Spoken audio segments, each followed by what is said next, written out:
Hello అండి. Welcome back to నా కథల ప్రపంచం.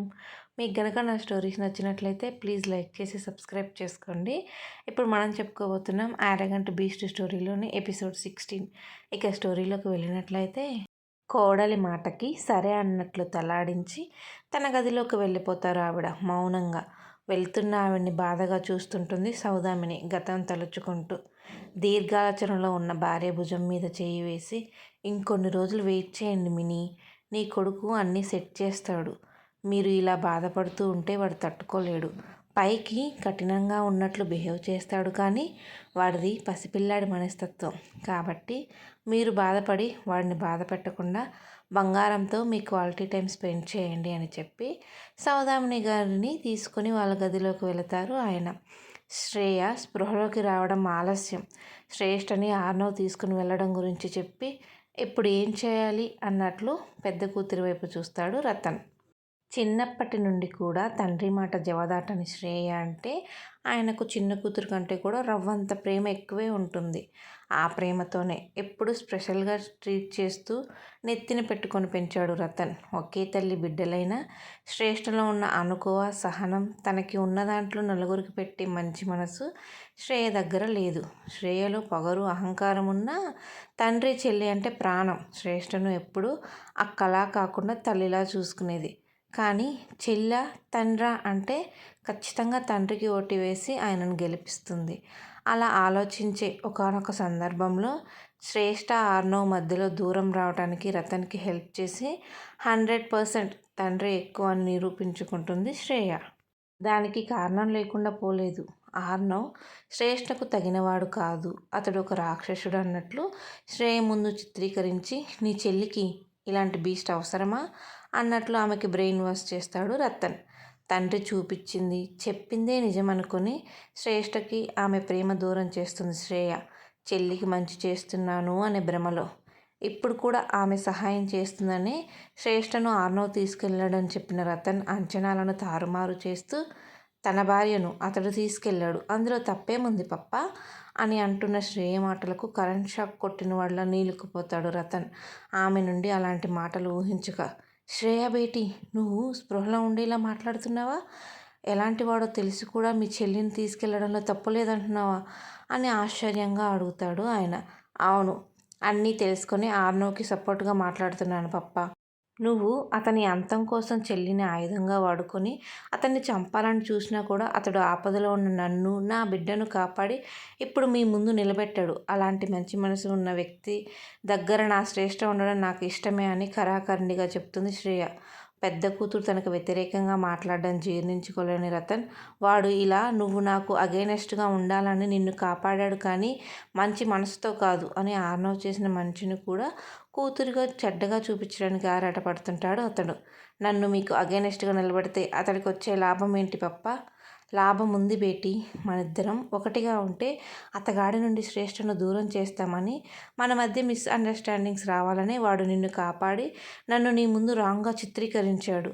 రియల్లీ పప్ప, మీరు చెప్పేదంత నిజమా? హా శ్రేయ, అదే వాడి ప్లాను అని తన కుళ్ళు బుద్ధితో మరొకసారి కూతురి మనసులో ఆర్నవ్ని దోషిగా నిలబెట్టాననే గర్వంతో చెబుతాడు.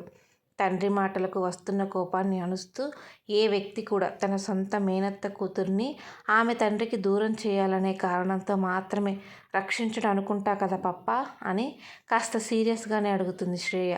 అతను చెప్పే అబద్ధాలు వినలేక కూతురు నోటు నుండి మేనత్త కూతురు అనే మాట విన్న క్షణమే రతన్ చుట్టూ ఉన్న ప్రపంచం స్తంభించినట్లు అయిపోతాడు.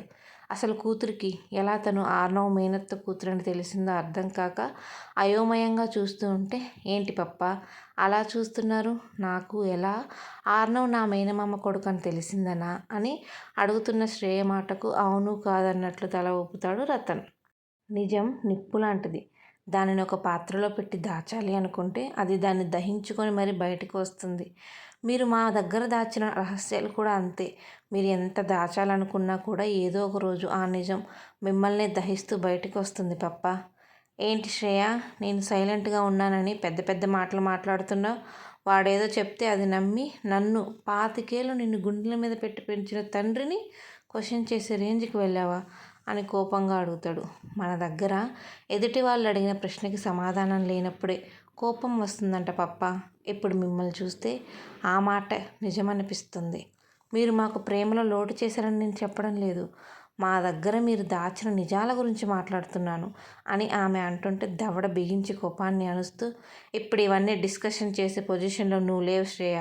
వీటన్నిటి గురించి ఇంటికి వెళ్ళాక మాట్లాడుకుందాం. ప్రస్తుతమైతే నువ్వు రెస్ట్ తీసుకో అని లేని నవ్వు మొహానికి పులుముకొని చెప్పి ఆమె తల నిమిరి బయటికి వస్తాడు అతడు.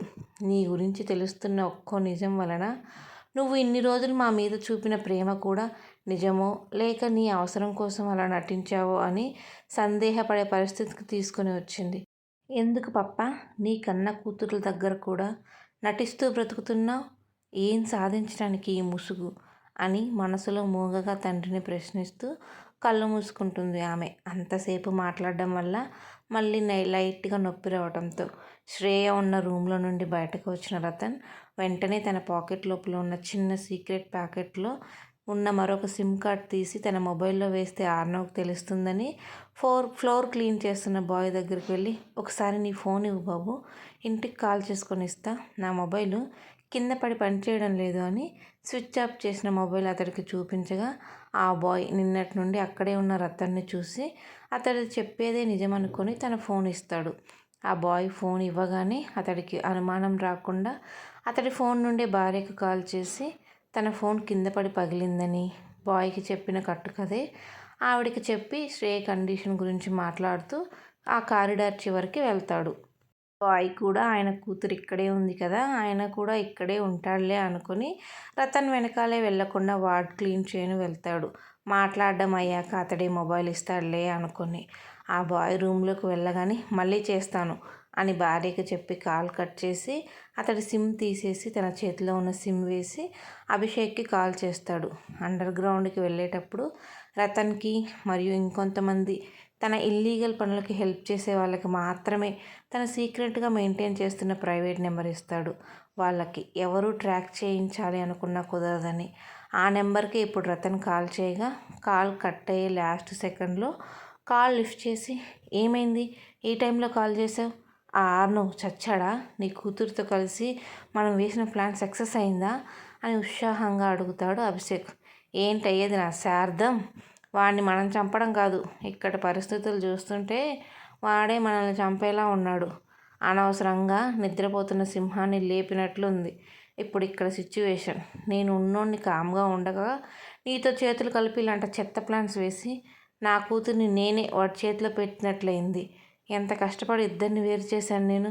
ఇప్పుడు నా కష్టమంతా బూడిదలో పోసిన పన్నీర్లా తయారైంది అభిషేక్. పైగా ఇప్పుడు నా పెద్ద కూతురు కూడా వాడికి సపోర్ట్ చేస్తూ మాట్లాడుతూ నన్ను ప్రశ్నిస్తుంది అని తన ఆవేదనంతా అతడికి వ్యక్తం చేస్తాడు రతన్. రతన్ చెప్పింది మొత్తం విన్న అభిషేక్, నీ పెద్ద కూతురికి తనని కిడ్నాప్ చేసింది ఎవరో తెలుసా అని ఊపిరి బిగబెట్టి మరీ అడుగుతాడు. నాకు తెలిసి ఇంకా లేదు, ఎందుకంటే తనతో పాటు బిడ్డ కూడా ప్రమాదంలో పడడానికి కారణం నేనే అని తెలిస్తే తను ఇంత శాంతంగా ఉండడు. అది పైకి కనిపించేంత శాంతమూర్తి కాదు. తేడా వస్తే తండ్రినని కూడా చూడదని అంటున్న రతన్తో, నీ కూతురికి తెలియకపోయినా ఆ ఆర్నవ్ గడికైతే తెలిసి ఉంటుంది అని నా అనుమానం రతన్. ఎందుకంటే ఫారెస్ట్లో మన వాళ్ళని ఏ కీలుకు ఆ కీలు విరిచేశారు ఎవరు. కానీ నాకెందుకు అదంతా ఆ ఆర్నవ్ గడి తోక రాతోడు పని అనిపిస్తుంది. నేను హోటల్కి కూడా వెళ్ళడానికి లేకుండా స్టాఫ్ని మార్చేసి చుట్టూ సెక్యూరిటీ పెట్టాడు. పైగా ఆ డీజీపీ కూడా రైడ్ మధ్యలోనే ఆగిపోవటానికి హోటల్లో జరిగింది కాన్ఫిడెంటల్గా ఉంచడానికి ఆ బల్దేవ్ హస్తం ఉందని చెప్పాడు. వీటన్నిటిని బట్టి చూస్తే ఆ ఆర్నవ్కి మన ప్లాన్ తెలిసిపోయింది. అందుకే నేను ఇలా అండర్ గ్రౌండ్లో ఉండాల్సి వచ్చిందని తనకు తెలిసినవి తను ఊహించుకున్నవి రతన్కి చెప్తాడు అతడు. అభిషేక్ చెప్తున్న ఒక్కో పాయింట్కి ఇక్కడ రతన్ గుండె పీస్మని కొట్టుకుంటుంటే, ఇప్పుడు మనం ఏం చేయాలంటావు మరి అని వణుకుతున్న గొంతుతో అడుగుతాడు. ప్రజెంట్ అయితే మనం ఏ స్టెప్ తీసుకోవద్దు. వాడు నీ కూతుర్ల కోసమైనా నిన్ను ఏం చేయడు కాబట్టి నువ్వు వాడి చుట్టుపక్కలే ఉంటూ వాడి ప్రతి స్టెప్ అబ్జర్వ్ చేస్తుండు. కొన్ని రోజులు పోయిన తర్వాత ఏం చేయాలనేది నేను ప్లాన్ చేస్తాను. అలానే నువ్వు నాకు మాటికి కాల్ చేయకు. జస్ట్ ఏదైనా అవసరమైనప్పుడు ఈ నెంబర్కి మెసేజ్ చేయి, నేను నిన్ను కాంటాక్ట్ అవుతాను, జాగ్రత్తగా ఉండు అని చెప్పి కాల్ కట్ చేసి ఆర్నవ్ని ఎలా దెబ్బతీయాలని ఆలోచిస్తూ ఉంటాడు షేక్ బాబు. అదే మన అభిషేక్.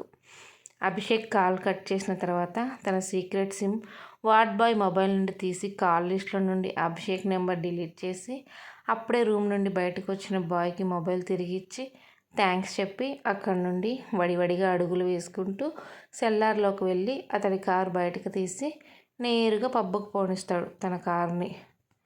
ఆలోచనలతో బుర్ర హీటు ఎక్కడంతో పెగ్గు మీద పెగ్గు గ్యాప్ లేకుండా లేపుతున్న రతన్ని నవ్వుతూ చూసి ఫోటో తీసి రాథోడ్కి పంపిస్తాడు. రతన్ని హాస్పిటల్ నుండి సీక్రెట్గా ఫాలో అవుతున్న ఆర్నవ్ సెక్యూరిటీ పర్సన్. ఆ ఫోటో చూడడమే రతన్ బ్రెయిన్లో ఏ రేంజ్లో తన బాస్ అనుకున్న ఆలోచనలు డైనమైట్ పేలిందో అర్థమవుతుంటే కన్నింగ్ నవ్వు రాథోడ్ పెదవుల మీద పూస్తుంది. రతన్ పరిస్థితి తలుచుకొని కొనసాగుతుంది.